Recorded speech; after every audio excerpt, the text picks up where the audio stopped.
ಕಾವ್ಯ stories YouTube ಚಾನಲ್ಗೆ ಸ್ವಾಗತ. ಯುಗಗಳ ಪ್ರೇಮ ಧಾರಾವಾಹಿಯ 22ನೇ ಸಂಚಿಕೆ.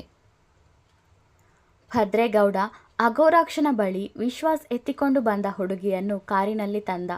ವಿಶ್ವಾಸ್ ಭದ್ರೇಗೌಡನನ್ನು ಹಿಂಬಾಲಿಸುತ್ತಾ ಬಂದ. ಅಲ್ಲ ಅಣ್ಣ, ನೀನು ಹೇಳಿದ್ದೆ ಆ ಭದ್ರೇಗೌಡ ಪುಣ್ಯನ ಇವತ್ತು ಸಾಯಿಸುತ್ತಾನೆ ಅಂತ ಹೇಳಿದ್ದಾನೆ ಎಂದು. ಆದರೆ ಅವಳು ಇಲ್ಲೇ ಇದ್ದಾಳೆ, ಮತ್ತೆ ಹೇಗೆ ಅವಳನ್ನು ಅವನು ಸಾಯಿಸುತ್ತಾನೆ? ಅಕ್ಷರ ಕೇಳಿದಳು. ಯಾರೋ ಮಂತ್ರವಾದಿಗೆ ಒಪ್ಪಿಸಿ ಸಾಯಿಸ್ತೀನಿ ಅಂತ ಹೇಳಿದ್ದು. ಮಂತ್ರವಾದಿ ಅಂದ ಮೇಲೆ ಮಾಟ ಎಲ್ಲ ಗೊತ್ತಿರುತ್ತಲ್ವಾ? ಹೇಗೋ ಮಾಟ ಮಂತ್ರ ಮಾಡಿ ಅವಳನ್ನು ಅವನಲ್ಲಿ ಕರೆದುಕೊಂಡು ಹೋಗುವ ಎಂದನು ಅರುಣ್. ಹೇಗೋ ಅವಳು ವಂಶಜೀವನದಿಂದ ಹೋದರೆ ಅಷ್ಟೇ ಸಾಕು ಎಂದಳು ಅಕ್ಷರ. ಒಂದು ಹಳೆಯದಾದ ಪಾಳು ಬಿದ್ದ ಮನೆ, ಸುತ್ತಲೂ ನಿರ್ಜನ ಪ್ರದೇಶ, ಜನಸಂಚಾರವಿಲ್ಲ. ಅಮಾವಾಸ್ಯೆಯಾದುದರಿಂದ ನರಪಿಳ್ಳೆಯೂ ಕಾಣಿಸುತ್ತಿರಲಿಲ್ಲ. ಬರೀ ನಾಯಿಗಳ ಕೂಗುವಿಕೆ ಮಾತ್ರ ಕಿವಿಗೆ ಕೇಳಿಸುತ್ತಿತ್ತು. ನವೀನ್ ಚಲಾಯಿಸುತ್ತಿದ್ದ ಗಾಡಿಯನ್ನು ನಿಲ್ಲಿಸಿದ. ಅದರಿಂದ ಭದ್ರೇಗೌಡ ಹಾಗೂ ನವೀನ್ ಇಳಿದರು. ನವೀನ್ ಕಾರಿನ ಡಿಕ್ಕಿ ತೆಗೆದು ಅದರಲ್ಲಿದ್ದ ದೇಹವನ್ನು ಎತ್ತಿಕೊಂಡು ಪಾಳು ಬಿದ್ದ ಮನೆಯತ್ತ ನಡೆದ. ತುಂಬ ಖುಷಿ ಆಗ್ತಾ ಇದೆ. ಆ ವಂಶನ ಹೆಂಡತಿ ನನ್ನನ್ನು ಎಷ್ಟು ಅವಮಾನ ಮಾಡಿದಳು. ಈಗವಳ ಸಾವು ನನ್ನ ಕಣ್ಣ ಮುಂದೆಯೇ ನಡೆಯುತ್ತದೆ. ಅವಳು ಒದ್ದಾಡಿ ಒದ್ದಾಡಿ ನನ್ನ ಮುಂದೆಯೇ ಪ್ರಾಣ ಬಿಡುತ್ತಾಳೆ, ಖುಷಿಯಿಂದ ಹೇಳುತ್ತಿದ್ದರು ಭದ್ರೇಗೌಡ. ಆ ಮನೆಯ ಒಳಗೆ ಬಂದವರೇ ಅಘೋರಾಕ್ಷನ ಮುಂದೆ ಅವಳನ್ನು ಮಲಗಿಸಿದರು. ನೋಡಿ ಸ್ವಾಮಿಗಳೇ, ಇವಳೇ ನನ್ನನ್ನು ಅವಮಾನಿಸಿದವಳು, ಇವಳೇ ನನ್ನ ಕೆನ್ನೆಗೆ ಬಾರಿಸಿದವಳು ಎನ್ನುತ್ತಾ ಅವಳ ಮುಖದ ಮೇಲೆ ಇದ್ದ ಕೂದಲನ್ನು ಸರಿಸುತ್ತಾ ಹೇಳಿದನು. ಆ ಮುಖವನ್ನು ಗಮನಿಸಿದವನು ಅವಕ್ಕಾದನು. ಹೇ, ಇವಳಲ್ಲ, ಆ ಹುಡುಗಿ ಇವಳು ಯಾರೆಂದು ನೆನಪಿಸಿಕೊಳ್ಳುತ್ತಿದ್ದ ಭದ್ರೇಗೌಡ. ಅದೇ ಆ ವಂಶನ ಮನೆಯಲ್ಲಿ ಕೆಲಸ ಮಾಡುವ ಮಂಜು ಮಗಳು ಶಾಲಿನಿ, ನವೀನ್ ಹೇಳಿದನು. ಹೌದು, ಆ ವಿಶ್ವ ನಮಗೆ ಮೋಸ ಮಾಡಿದ. ಆ ಪುಣ್ಯನನ್ನು ಕರೆದುಕೊಂಡು ಬಾ ಎಂದರೆ ಯಾವುದೋ ಬೇರೆ ಹುಡುಗಿನ ಕರೆದುಕೊಂಡು ಬಂದಿದ್ದಾನೆ, ಕೋಪದಲ್ಲಿ ಭದ್ರೇಗೌಡ ಹೇಳಿದನು. ಸ್ವಾಮಿಗಳೇ, ನಾನು ಹೇಳಿದ ಹುಡುಗಿ ಇವಳಲ್ಲ, ಮತ್ತೊಬ್ಬಳು, ನನಗೆ ಬಾರಿಸಿದವಳು, ನನ್ನ ನಿದ್ದೆಗೆಡಿಸಿದವಳು ಇವಳಲ್ಲ. ಭದ್ರೇಗೌಡ ಹೇಳಬೇಕಾದರೆ, ಯಾರಾದರೆ ನನಗೇನು ಭದ್ರಾ, ನನಗೆ ಬಲಿ ಕೊಡಲು ಹುಡುಗಿ ಸಿಕ್ಕರೆ ಸಾಕು ಎಂದನು ಅಘೋರಾಕ್ಷ. ಸ್ವಾಮಿಗಳೇ, ಅದು ಭದ್ರೇಗೌಡ ಏನೋ ಹೇಳಲು ಮುಂದಾದಾಗ, ನೋಡು ಭದ್ರಾ, ನಮ್ಮ ಸಮಯ ಮೀರಿದರೆ ನನ್ನ ಇಷ್ಟು ದಿನದ ಪ್ರಯತ್ನ ನೀರಿನಲ್ಲಿ ಹೋಮ ಮಾಡಿದಂತೆ. ಈಗ ನೀನು ನಿನ್ನ ಮಾತು ನಿಲ್ಲಿಸಿದರೆ ನಾನು ನನ್ನ ಮುಂದಿನ ಕೆಲಸ ಮಾಡುತ್ತೇನೆ, ಕೋಪದಿಂದ ಹೇಳಿದರು ಭೀಮಾಕ್ಷ. ಕ್ಷಮಿಸಿ ಸ್ವಾಮಿಗಳೇ ಎಂದರು ಭದ್ರೇಗೌಡ. ಮಂತ್ರಗಳನ್ನು ಪಠಿಸುತ್ತಾ ಹೋಮಕುಂಡಕ್ಕೆ ಹೂಗಳನ್ನು ಹಾಕುತ್ತಾ ಹಾಗೆ ತನ್ನ ಮಂತ್ರದಂಡಕ್ಕೂ ಖಡ್ಗಕ್ಕೂ ಪೂಜೆ ಮಾಡುತ್ತಾ ಇದ್ದರು ಅಘೋರಾಕ್ಷ ಹಾಗೂ ಭೀಮಾಕ್ಷ. ಇತ್ತ ಕಡೆ ಭದ್ರೇಗೌಡ ನಿಲ್ಲಿಸಿದ ಕಾರನ್ನು ಕಂಡು ಕೆಳಕ್ಕಿಳಿದು, ಈ ಪ್ಲೇಸ್ನಲ್ಲಿ ಯಾರೂ ಕಾಣುತ್ತಿಲ್ಲ, ಇಲ್ಲೇಕೆ ಈ ಗೌಡ ಬರುತ್ತಾನೆ? ಅವನಿಗೆ ಇಲ್ಲೇನು ಕೆಲಸ? ಸುತ್ತಮುತ್ತ ಮನೆಗಳೂ ಇಲ್ಲ, ಇವನು ಇಲ್ಲೇಕೆ ಹುಡುಗಿಯರನ್ನು ಕರೆದು ತರುತ್ತಾನೆ? ಒಂದೊಂದೇ ಹೆಜ್ಜೆ ಇಡುತ್ತಾ ಮುಂದಕ್ಕೆ ನಡೆಯುತ್ತಿದ್ದ ವಿಶ್ವಾಸ್. ಯಾವುದೋ ಪಾಳು ಬಿದ್ದ ಮನೆ ಕಾಣಿಸಿತ್ತು ಅವನಿಗೆ. ಅದನ್ನು ಕಂಡವನು ಅದರತ್ತ ನಡೆದನು. ತಲೆ ಸುತ್ತು ಬಂದು ಬಿದ್ದಿದ್ದವಳಿಗೆ ಎಚ್ಚರವಾಗಿತ್ತು. ತಾನು ಎಲ್ಲಿದ್ದೇನೆಂದು ತಿಳಿದುಕೊಳ್ಳಲು ಅವಳಿಂದ ಸಾಧ್ಯವಾಗಲಿಲ್ಲ. ವಿಶ್ವಾಸ್ ಜೊತೆಗೆ ಮಾತಾಡಿದ್ದು ಮಾತ್ರ ಅವಳಿಗೆ ನೆನಪು. ಮತ್ತೆ ಏನಾಯಿತು ಎಂಬುದು ಯಾವುದೂ ಅವಳ ನೆನಪಿಗೆ ಬರುತ್ತಿಲ್ಲ. ಸುತ್ತಲೂ ಒಂದು ಬಾರಿ ಕಣ್ಣಾಡಿಸಿದಳು. ಅಲ್ಲವಳಿಗೆ ಭದ್ರೇಗೌಡ ಕಾಣಿಸಿದ. ಗೌಡ್ರೆ, ನಾನು ಎಲ್ಲಿದ್ದೀನಿ? ತಡವರಿಸುತ್ತಾ ಕೇಳಿದಳು ಶಾಲಿನಿ. ನೀನು ಬಲಿ ಕೊಡುವ ಜಾಗದಲ್ಲಿದ್ದೀಯಾ, ಅಘೋರಾಕ್ಷ ಸ್ವಾಮಿಗಳ ಬಲಿ, ಭದ್ರೇಗೌಡರು ಹೇಳಿದಾಗ, ಅಘೋರಾಕ್ಷನ? ಆಶ್ಚರ್ಯದ ಜೊತೆಗೆ ಭಯವೂ ಇತ್ತು ಅವಳಲ್ಲಿ. ಹೇ, ಅವಳನ್ನು ಈ ಬಲಿಪೀಠದಲ್ಲಿ ಕುಳಿತುಕೊಳ್ಳಿಸಿ, ಭೀಮಾಕ್ಷ ಹೇಳಿದಾಗ, ಬೇಡ, ನನಗೇನು ಮಾಡಬೇಡಿ. ನನ್ನಪ್ಪನಿಗೆ ಹುಷಾರಿಲ್ಲ. ಅವರು ಮನೆಯಲ್ಲಿ ಒಬ್ಬರೇ ಇರುವರು. ನಾನು ಮನೆಗೆ ಹೋಗಬೇಕು. ದಯವಿಟ್ಟು ನನ್ನ ಬಿಟ್ಟು ಬಿಡಿ ಬೇಡಿಕೊಳ್ಳುತ್ತಿದ್ದಳು ಶಾಲಿನಿ. ಇಲ್ಲಿಗೆ ಬಂದ ಯಾರನ್ನೂ ಇಲ್ಲಿಂದ ಹೊರ ಹೋಗಲು ಬಿಟ್ಟಿಲ್ಲ, ನಿನ್ನನ್ನೂ ಅಷ್ಟೇ ಎಂದು ಅಟ್ಟಹಾಸದಿಂದ ನಗು ಬೀರಿದ್ದ ಅಘೋರಾಕ್ಷ. ಛೆ, ಈ ಜಾಗದಲ್ಲಿ ಆ ಪುಣ್ಯ ಇರಬೇಕಿತ್ತು. ಅವಳು ಇದೇ ರೀತಿ ಬೇಡಿಕೊಳ್ಳುವುದನ್ನು ನಾನು ನೋಡಿ ಖುಷಿ ಪಡಬಹುದಿತ್ತು ಅಂದುಕೊಳ್ಳುತ್ತಿದ್ದನು ಭದ್ರೇಗೌಡ. ಆ ಶಾಲಿನಿ ಕೂಗಾಡುವ ಸದ್ದು ಕೇಳಿಸುತ್ತಿದೆ ಎಂದುಕೊಂಡವ ಆ ಶಬ್ದದ ಕೇಳಿಸುತ್ತಿದ್ದತ್ತವೇ ಬರುತ್ತಿದ್ದ. ಬಲಿಪೀಠದಲ್ಲಿ ಕೂತವಳಿಗೆ ಮಾಲೆ ಹಾಕಿ ಹಣೆಗೆ ಕುಂಕುಮ, ಕೆನ್ನೆಗೆ ಅರಶಿನ ಹಚ್ಚಿದನು ಅಘೋರಾಕ್ಷ. ದಯವಿಟ್ಟು ನನ್ನ ಬಿಡಿ ಎಂದು ಅಳುತ್ತಲೇ ಇದ್ದಳು ಶಾಲಿನಿ. ಹಾಕಿದ್ದ ಬಾಗಿಲನ್ನು ಹಿಂದಕ್ಕೆ ಸರಿಸಲು ಹೋದಾಗ ಬಾಗಿಲು ಸದ್ದಾಯಿತು. ಹೆದರಿದ ವಿಶ್ವಾಸ್ ಅಲ್ಲಿಂದ ಓಡಲು ಮುಂದಾದ. ಯಾರೋ ಇದ್ದಾರೆ, ಹೋಗಿ ನೋಡು ಎಂದು ಅಘೋರಾಕ್ಷ ಹೇಳಿದಾಗ ನವೀನ್ ಹೊರಗಡೆ ಬಂದ. ಓಡಿ ಹೋಗುತ್ತಿದ್ದವನ ಹಿಂದೆ ಓಡಿ ಬಂದವನು ಅಲ್ಲೇ ಇದ್ದ ಮರದ ದೊಣ್ಣೆಯನ್ನು ಅವನತ್ತ ಎಸೆದ. ಅದು ವಿಶ್ವಾಸ್ ತಲೆಗೆ ಬಲವಾಗಿ ತಾಗಿತ್ತು. ಅವನು ಅಲ್ಲೇ ಕುಸಿದು ಬಿದ್ದ. ನವೀನ್ ಬಿದ್ದವರು ಯಾರೆಂದು ನೋಡಲು ಹೋದ. ವಿಶ್ವಾಸ್ನನ್ನು ಕಂಡು, ಇವನು ನಮ್ಮನ್ನು ಹಿಂಬಾಲಿಸಿ ಬಂದಿದ್ದಾನೆ. ಇವನನ್ನು ಇಲ್ಲಿಂದ ಹೋಗಲು ಬಿಟ್ಟರೆ ಖಂಡಿತ ಊರಿನವರ ಬಳಿ ಹೇಳಿ ನಮ್ಮನ್ನು ಊರಿನಿಂದಲೇ ಓಡಿಸುವ ಎಂದುಕೊಂಡವ ಅವನನ್ನು ಎಳೆದುಕೊಂಡು ಅಘೋರಾಕ್ಷನ ಬಳಿಗೆ ಹೊರಟ. ಇತ್ತ ಸಾಯಲು ಇಷ್ಟವಿಲ್ಲದೆ ಒದ್ದಾಡುತ್ತಾ ಕೂತಿದ್ದ ಶಾಲಿನಿ ಅಲ್ಲಿಂದ ತಪ್ಪಿಸಿಕೊಳ್ಳಲು ನೋಡಿದಳು. ಆದರೆ ಅಘೋರಾಕ್ಷ ತನ್ನ ಮಂತ್ರದಂಡದಿಂದ ತಲೆಗೆ ಬಾರಿಸಿದ. ಅವಳು ಅಲ್ಲೇ ಕುಸಿದು ಬಿಟ್ಟಳು.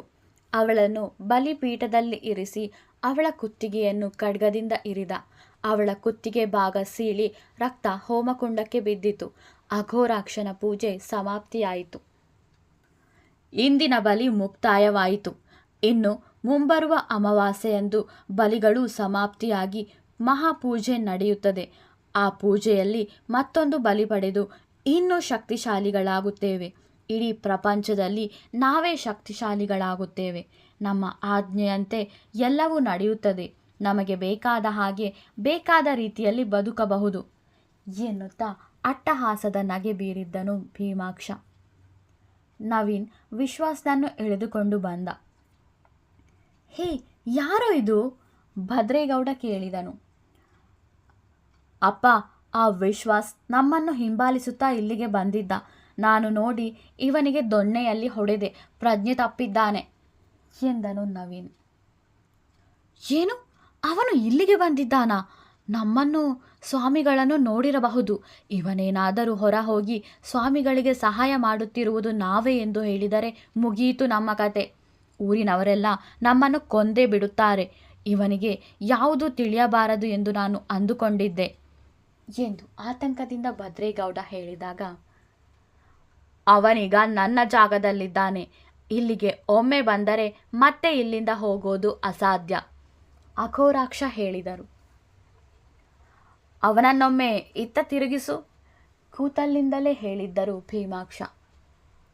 ತನ್ನ ಕಾಲುಗಳಿಂದ ವಿಶ್ವಾಸ್ ಮುಖವನ್ನು ಭೀಮಾಕ್ಷನತ್ತ ತಿರುಗಿಸಿದನು ಅಘೋರಾಕ್ಷ.